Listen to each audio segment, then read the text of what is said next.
Hello viewers, আমরা এখন প্রায়ই শুনি ফ্রিল্যান্সিং করে লাখ লাখ টাকা ইনকাম করা যায়। আসলেই কি তা সম্ভব?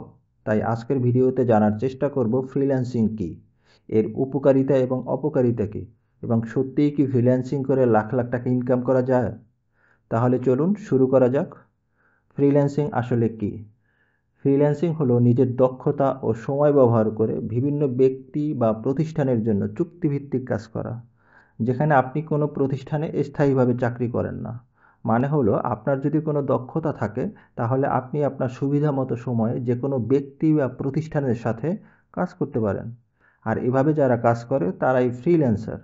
তাহলে সহজ ভাষায় বলা যায় ফ্রিল্যান্সিং একটি স্বাধীন পেশা এবং ফ্রিল্যান্সার হলো একজন স্বাধীন কর্মী। শুনতে ভালোই লাগে, তাই না? কিন্তু এর উপকারিতা এবং অপকারিতা দুটোই আছে। চলুন প্রথমে উপকারিতাগুলো জেনে নেই। নাম্বার ১, স্বাধীনতা পাবেন। মানে আপনি আপনার কাজ, কাজের সময় এবং স্থান সবকিছু নিজেই বেছে নিতে পারবেন। নাম্বার ২, ইনকাম সীমাবদ্ধ নয়। মানে দক্ষতা বাড়লে ইনকামও বাড়বে।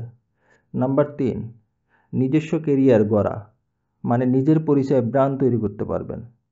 নাম্বার ৪, বিভিন্ন অভিজ্ঞতা হবে, কারণ নানা দেশের ব্যক্তি বা প্রতিষ্ঠানের সাথে কাজ করার সুযোগ হয়। নাম্বার ৫, ঘরে বসে কাজ করতে পারবেন, অফিসে বা বাইরে গিয়ে কাজ করতে হবে না।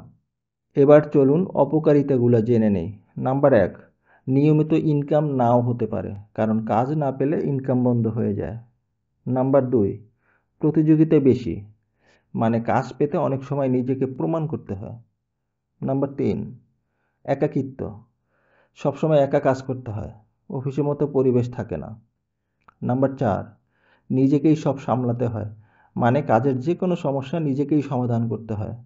নাম্বার ৫, অধিকাংশ সময় রাত জাগতে হয়, তবে এটা আপনার ইচ্ছের উপরে নির্ভর করে। এখন প্রশ্ন হলো, সত্যিই কি ফ্রিল্যান্সিং করে লাখ লাখ টাকা ইনকাম করা যায়?